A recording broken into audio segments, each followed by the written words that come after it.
जी, अस्सलाम वालेकुम।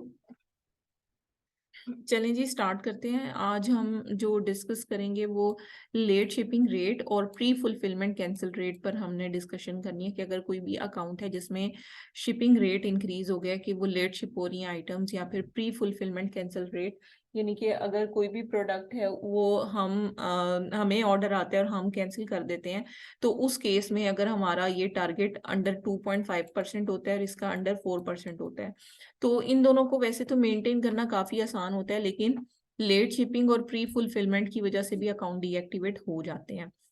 आपको मैं बताती चलूं कि जो लेट शिपमेंट होती है, इसको अमेजोन किस तरह से, मतलब इसके भी फर्दर दो पार्ट्स होते हैं। एक ऑन टाइम डिलीवरी होता है। ऑन टाइम डिलीवरी होता है, ये 97% से अबव रहना चाहिए। और एक लेट शिपमेंट होता है, ये 4% से लेस रहना चाहिए। ऑन टाइम, अच्छा, दो चीजें हैं ना। अब इसमें मैं आपको बताती चलूं कि किस तरह से आपको पता चलेगा इन दोनों में डिफरेंस क्या है, वो मैं आपको बताती हूँ। फॉर एग्जाम्पल, यहाँ पर मैं एक लाइव अकाउंट मेरे ख्याल से ओपन कर लूँ ताकि मैं आपको कंफर्मेशन ऑर्डर की बता सकूं कि कैसे करनी है। बस एक मिनट दीजिएगा मुझे, मैं दूसरा अकाउंट ओपन कर लूँ फिर आपको शो करती हूँ। अच्छा देखिए, जैसे ये अकाउंट है, इसमें अगर मैं आपको थोड़ा सा इसके बारे में बताऊं, तो जब मैं इसके मैनेज ऑर्डर्स पर जाती हूँ ना यहाँ पर, तो इस तरह से मेरे पास कुछ ऑर्डर्स आएंगे, सेलर फुलफिल्ड ऑर्डर्स हम देखेंगे यहाँ पर क्लिक करके। अब जैसे ये ऑर्डर है, ये अनशिप है, ठीक है। यहाँ पर मैं क्लिक करूंगी और क्लिक करने के बाद यहाँ पर कंफर्म शिपमेंट का एक बटन होता है, यहाँ पर मैंने क्लिक करना है। और क्लिक करने के बाद यहाँ पर कैरियर सर्विस हमने सिलेक्ट करनी है। फॉर एग्जांपल, हम यूएसपीएस के थ्रू दे रहे हैं और यहाँ पर फर्स्ट क्लास दे रहे हैं, यहाँ पर ट्रैकिंग डाल के कंफर्म शिपमेंट कर रहे हैं। अच्छा, ये जो डेट होती है ना, यानी कि जिस डेट को ये सब कुछ करना होता है, यानी कि ट्रैकिंग आपने कस्टमर को देनी होती है, वो यहाँ पर मेंशन होती है। ये देखें, हमें शिपमेंट की जो डेट है वो 3 से 6 तारीख है, यानी कि 3 से 6 तारीख के दरमियान दरमियान हमें हर सूरत ये ट्रैकिंग एंटर करनी है, ठीक है। तो यहाँ पर जो मैं आपको दिखा रही थी कि लेट शिपमेंट रेट इस चीज से काउंट होता है कि जिस टाइम पर ये 3 to 6 मार्च, अगर 6 मार्च के बाद, यानी कि 6 मार्च के 12, मतलब जैसे ही अगले दिन के रात के 12 बजते हैं, तो उस टाइम पर ट्रैकिंग अगर हम नहीं एंटर करते, तो हमारा जो ये लेट शिपमेंट रेट है ये इंक्रीज हो जाता है। लेकिन देखो, प्रोडक्ट डिलीवर होनी चाहिए 14 से 24 के दरमियान। आपने ट्रैकिंग तो 6 को डाल दी मिसाल के तौर पर, एंटर कर दी ऑन टाइम, तो आपका लेट शिपमेंट रेट जो है वो ठीक रहेगा। लेकिन अगर आप, डिलीवरी की डेट है 14 से 24 के दरमियान, अगर आप 24 तारीख तक प्रोडक्ट को शिप नहीं करते, कस्टमर तक नहीं पहुंचती प्रोडक्ट 24 तारीख तक, तो उससे जो आपके अकाउंट का रेट इफेक्ट होगा वो ये वाला होगा, ऑन टाइम डिलीवरी वाला, ठीक है। यानी कि इससे आपकी जो भी ऑर्डर इफेक्टेड होंगे वो यहाँ पर नजर आएंगे। इसको ओटीडीआर कहते हैं, ठीक है। ओटीडीआर भी इंपॉर्टेंट होता है अकाउंट के लिए। इसमें 97% का टारगेट है और गुड कस्टमर एक्सपीरियंस ये शो करता है। और इसमें मतलब कोई पेनल्टी नहीं होती, इसकी वजह से अकाउंट डीएक्टिवेट तो नहीं होता, लेकिन इस रेट को अगर मेंटेन रखेंगे तो आपके गुड कस्टमर एक्सपीरियंस को वो शो करेगा, ठीक है। और इसके बाद देखिए, अगर आप, तो मतलब जो प्री फुलफिलमेंट कैंसिल रेट होता है वो भी मैं आपको बताती हूँ। फॉर एग्जाम्पल, ये ऑर्डर है, यही ऑर्डर है, ठीक है, जिसे हमने अभी ओपन किया। मैं दोबारा से इसे ओपन करती हूँ। फॉर एग्जाम्पल, ये ऑर्डर है, ठीक है।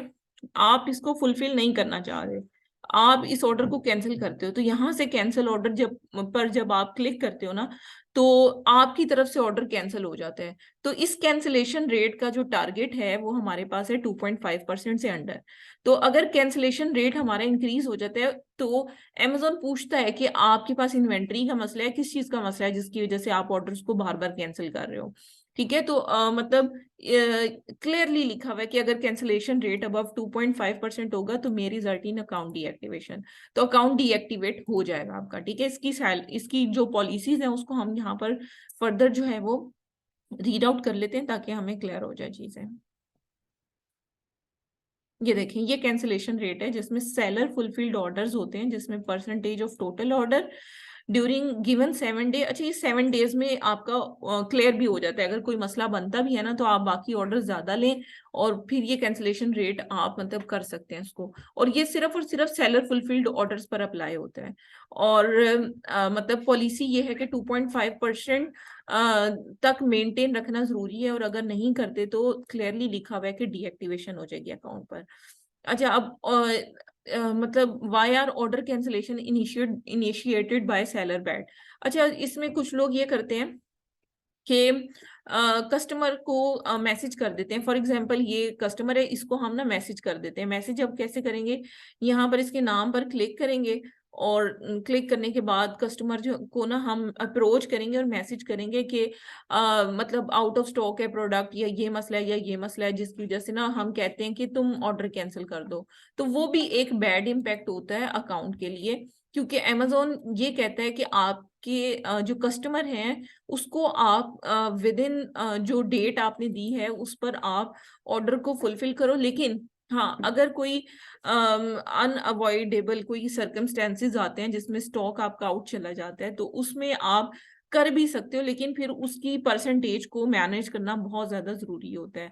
आप कस्टमर को भी मैसेज कर सकते हो कि वो कैंसिल करे। जब वो कैंसिल करते हैं ना, तो हमारे अकाउंट का ये जो कैंसिलेशन रेट है ये इंक्रीज नहीं होता, लेकिन अमेजोन उसको मॉनिटर करता है। वो इस चीज को देख रहा होता है कि अकाउंट पे बार बार क्यों कैंसिलेशन आ रही है। ठीक है, तो ये चीज हो गई। अब इसको फिक्स कैसे किया जाता है, ठीक है, क्यों, मतलब इसमें समटाइम ये भी होता है कि अमेजोन हमारा एफबीएम बंद कर देता है, अकाउंट का एफबीए ओपन रहने देता है। तो क्योंकि अकाउंट में दो तरह के ऑप्शन होते हैं, आप यहाँ पर देख भी सकते हो कि जब मैं यहाँ पर मैनेज ऑर्डर्स पर क्लिक करती हूँ तो ये मेरे एफबीएम के ऑर्डर्स हैं। जब मैं यहाँ पर क्लिक करती हूँ तो मेरे एफबीए का पोर्शन ओपन हो जाता है। तो लाइक दो अलग तरह के अकाउंट्स होते हैं एक ही अकाउंट के अंदर। और ऑब्वियसली उसमें ये होता है कि समटाइम अमेजोन हमारा एफबीएम भी बंद कर देता है। अच्छा, उसके बाद ये है कि अगर ये कैंसिलेशन रेट या लेट शिपिंग रेट आपकी अकाउंट का इंक्रीज हो जाता है, what will be the next step. Next step ये होगा कि हमें फौरी तौर पे मतलब अमेजोन को कम्युनिकेट करना पड़ेगा रिगार्डिंग प्लान ऑफ एक्शन। और प्लान ऑफ एक्शन हम सबमिट करवाएंगे जिसमें रीजन बताएंगे कि what are the reasons behind late shipping rate increase, और या फिर ऑन टाइम डिलीवरी इंक्रीज हुआ। हालांकि ऑन टाइम डिलीवरी से अकाउंट डीएक्टिवेट नहीं होता, अगर एलएसआर इंक्रीज होगा तो उससे जरूर होगा। और बाकी कैंसिलेशन रेट का भी एक अलग से सिनेरियो होता है, मतलब उसकी भी ही अपील राइटिंग ही करनी पड़ती है। सो आप मुझे थोड़ा सा टाइम दो, मैं ग्रुप में शेयर करती हूँ चीजें, और फिर हम अपील को डिस्कस करते हैं।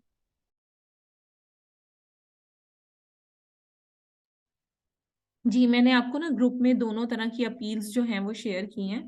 सो एक नोटिफिकेशन भी शेयर किया है जिसमें इस तरह का नोटिफिकेशन अकाउंट पर रिसीव होता है जिसमें लिखा होता है कि एलएसआर अकाउंट का हायर देन 4% है। सो आप अमेजोन पर सेल आउट नहीं कर सकते, आपकी लिस्टिंग रिमूव कर दी गई है। और उसके बाद आप इसमें बता सकते हो कि जो भी ऑर्डर है अमेजोन कहता है वो शिप कर दें, जो फंड्स हैं वो आपके अकाउंट में अभी अवेलेबल नहीं होंगे। इस तरह से करके ना, मतलब सारी चीजें नोटिफिकेशन में लिखी हुई होंगी। अब इसकी अपील किस तरह से लिखनी है, पहले हम एलएसआर को डिस्कस कर लेते हैं कि अकाउंट का लेट शिपिंग रेट इंक्रीज हुआ, लेट से 4% से अबव चला गया, 10% हो गया, कुछ लोगों का 50% हो जाता है। इट टोटली डिपेंड्स कि कितने ऑर्डर्स हैं टोटल, और उसमें से कितने ऑर्डर्स में प्रॉब्लम आई है। फॉर एग्जाम्पल, अगर 4 ही ऑर्डर थे टोटल लास्ट 7 डेज में, उसमें से एक में प्रॉब्लम आ गई तो 25% हो जाएगा। तो it totally depends on number of order, उसके हिसाब से ये परसेंटेज कम या ज्यादा होती है। अब इसमें आप बताओगे कि लेट शिपिंग का जो प्रॉब्लम है वो किस वजह से आया, स्टाफ की शॉर्टेज की वजह से आया, या फिर इन्वेंट्री की शॉर्टेज की वजह से आया, या फिर कोरियर डिले की वजह से आया, उसने आपको ट्रैकिंग आईडी नहीं दी उसकी वजह से आया। लाइक ये सारे मेथड्स हैं जिनकी वजह से हम जिनको हम एज ए रूट कॉज जो है वो लिख सकते हैं। अब आपने बिल्कुल उसी तरह से इसके पॉइंट्स को मैनेज करना है जिस तरह से मतलब जो प्रॉब्लम आपने फेस किया होगा, ठीक है, उसमें आप लिखोगे कि हमने प्लानिंग की है कि हम अच्छा, ये जो पॉइंट्स 3 मेंशन है ना, इनको आपने कंप्लीटली इलेबोरेट करके लिखना है। ऐसा नहीं होगा कि आप जस्ट पॉइंट्स को इस तरह से स्टाफ शॉर्टेज लिख दोगे, बस ये नहीं लिखना। इसकी पूरी डिटेल लिखनी है कि क्या सिनेरियो बना था, किस वजह से स्टाफ शॉर्टेज पे गया था। अगर स्टाफ कोई लीव पर था तो उसकी लीव एप्लीकेशन या कुछ भी इस तरह की वो चीजें आपने साथ अटैच करनी होती हैं। तो मतलब उसके बाद फिर जो भी इशू होगा उसी से रिगार्डिंग आपने प्लान ऑफ एक्शन इसका लिखना है डिटेल्ड, जिसमें आप इन्वेंट्री के बारे में बताओगे कि इन्वेंट्री जो है वो किस तरह से, अगर इन्वेंट्री का इशू था तो उसे कैसे रिजॉल्व करोगे, अगर स्टाफ का इशू था तो उसे कैसे रिजॉल्व करोगे, अगर कोरियर का डिले था तो उसे कैसे आप रिजॉल्व करोगे। ठीक है, फिर ओवरऑल परफॉर्मेंस जो फ्यूचर प्रिवेंटिव होता है इसमें वो आप डिटेल में लिखोगे कि हम अपनी इन्वेंट्री जो भी शिपिंग होगी उसे टाइम फ्रेम में करेंगे, हम प्रोडक्ट्स का हैंडलिंग टाइम इंक्रीज कर देंगे, या फिर कस्टमर सपोर्ट के पर्सन से बात करेंगे और बायर्स के साथ कम्युनिकेट करेंगे और अपनी जो भी क्यूरी है उसे प्रायोरिटी बेसिस पर हम डिस्कस करेंगे, और जो ट्रैकिंग की कंसाइनमेंट है उसको ऑन टाइम हम लॉजिस्टिक पार्टनर्स के साथ कांटेक्ट करके सेंड करेंगे। ये सारा डिटेल में आपको प्लान ऑफ एक्शन लिखने की जरूरत होती है। और अगर आपका अकाउंट कैंसिलेशन रेट की वजह से मतलब इंक्रीज हुआ है, मतलब डीएक्टिवेट हुआ है, तो उस केस में फिर आप क्या लिखोगे, उसमें भी आप लिखोगे कि क्या प्रॉब्लम हुई थी जिसकी वजह से आपके अकाउंट में कैंसिलेशन रेट इंक्रीज हुआ था। तो उसमें आउट ऑफ स्टॉक का इशू आप बता सकते हो, और ऑर्डर जो आउट ऑफ स्टॉक आइटम्स के थे उन्हें कैंसिल करना पड़ा क्योंकि फिर हमें पता नहीं था कि वो स्टॉक में कब वापस आएंगी। तो फिर वही है कि स्टॉक को कैसे मेंटेन करेंगे, आपने फौरी तौर पे क्या किया, स्टॉक को कैसे अप टू डेट किया। आप फौरी तौर पे क्या करोगे, जब कोई भी इशू स्टॉक की वजह से आए तो बाकी सारी जो लिस्टिंग्स है उसके स्टॉक को पहले वेरीफाई करोगे, तो वो सारी चीजें लिखोगे। फिर आप बताओगे कि मैंने अपने जितने भी एम्प्लॉयज हैं उनको मैंने इंस्ट्रक्ट किया है और उनको देखा है कि वो डेली बेसिस पे स्टॉक को अपडेट करें। और फिर आप फ्यूचर प्रिवेंटिव में लिख सकते हो कि आप फर्दर एम्प्लॉय ऐड कर रहे हो जो कि सिर्फ ऑर्डर वगैरह को, जो स्टॉक है उसको मेंटेन करेंगे, उसकी एक्यूरेसी को चेक करेंगे। या फिर आप ये भी कह सकते हो कि हम एक सॉफ्टवेयर यूज करेंगे, सॉफ्टवेयर का कोई भी आप यहाँ से एपीआई से मतलब कोई भी ले सकते हो सॉफ्टवेयर का नाम इंटरनेट से गूगल करके, और इन्वेंट्री मैनेजमेंट सॉफ्टवेयर होते हैं वो आप मतलब मेंशन कर दोगे उसका नाम, और फिर बताओगे कि वो हम इस्तेमाल करेंगे। फिर आप हैंडलिंग टाइम इंक्रीज करने का भी कह सकते हो और इस तरह की चीजें इसमें ऐड कर सकते हो। तो ये जस्ट सिंपल से छोटे छोटे केसेस थे दो जो कि आज हमने डिस्कस किए हैं, जिसमें हमने एलएसआर को डिस्कस किया है प्लस उसके साथ हमने जो सीआर होता है, कैंसिलेशन रेट होता है, उसको हमने डिटेल में डिस्कस किया है। सो मतलब ये होता है कि ये बहुत ही सिंपल केसेस हैं और इनके इश्यूज को कॉल पर भी कम्युनिकेट किया जा सकता है कि आप कॉल पर ही प्लान ऑफ एक्शन बता दो। और अगर कॉल पर वो ना कहें, आप इन रिटर्न दो, तो फिर इन रिटर्न भी बिल्कुल छोटा सा ही प्लान ऑफ एक्शन होता है, कोई ज्यादा एविडेंसेस लगाने की जरूरत नहीं होती, अकाउंट आपका रीएक्टिवेट हो जाता है, कोई इतना बड़ा मसला नहीं होता। तो बाकी ये है कि अगर फेक ट्रैकिंग्स आपने इस्तेमाल की हैं तो वो थोड़ा सा प्रॉब्लम हो जाता है, उसमें आप को मतलब ट्रैकिंग्स का इशू जो है वो, अगर समटाइम ये होता है कि फेक ट्रैकिंग जब इस्तेमाल करते हैं तो उसकी वजह से अकाउंट पे ऑर्डर टाइम से भी पहले डिलीवर हो जाती है और इस तरह के मसाइल फेस करने पड़े होते हैं। तो मतलब ये कि उस केस में आपको थोड़ा सा होता है कि आपको प्लान ऑफ एक्शन बहुत केयरफुली मतलब अरेंज करना पड़ता है। लेकिन अगर वीटीआर मतलब अकाउंट का बिल्कुल ठीक है और सिर्फ एलएसआर में प्रॉब्लम आ रहा है तो फिर उसको मैनेज किया जा सकता है, वो मतलब बहुत बड़ी वायलेशन नहीं है, amazon अकाउंट उसका जल्दी रीइंस्टेट कर देता है। जी, अब आपका कोई भी क्वेश्चन है तो आप पूछ लो ईशा। मैम ये जो प्री फुलफिलमेंट कैंसिल रेट है, इसकी एक ही मेजर रीजन हो सकती है, वो यही कि आउट ऑफ स्टॉक। बिल्कुल बिल्कुल यही हो सकती है सिर्फ। ऑब्वियसली कैंसिल हम तब भी करेंगे ना ऑर्डर को जब हम इन स्टॉक नहीं होंगे, या फिर कोई ऐसा मेजर इशू है जिसकी वजह से हम ऑर्डर फुलफिल नहीं कर पा रहे, तो वो मेजर इशू कोई भी हो सकता है। जैसे एक क्लाइंट था, उसकी फैमिली में किसी की डेथ हो गई थी, तो जो ऑर्डर्स थे वो नहीं मैनेज कर पा रहा था, उसने कैंसिल कर दिए सारे ऑर्डर। फिर उसने यही सिनेरियो बता दिया था, फोन पर ही बता दिया था, तो अकाउंट खुल गया था उसका। तो it totally depends and case to case vary कर रही होती है चीजें। ठीक है मैम। ठीक है, चलें। अब मैं ना इसकी भी वीडियो और प्रीवियस भी सेंड करती हूँ, प्लस प्लान ऑफ एक्शन वगैरह आपके पास आ गए हैं। कोई भी क्वेश्चन हो तो काइंडली ग्रुप में पूछ लीजिएगा। बाकी आपने जो अपील लिखकर सेंड की थी उसको भी मैं अपडेट करती हूँ ग्रुप में, ठीक है? Thank you. जी ठीक है, thank you so much. Allah Hafiz.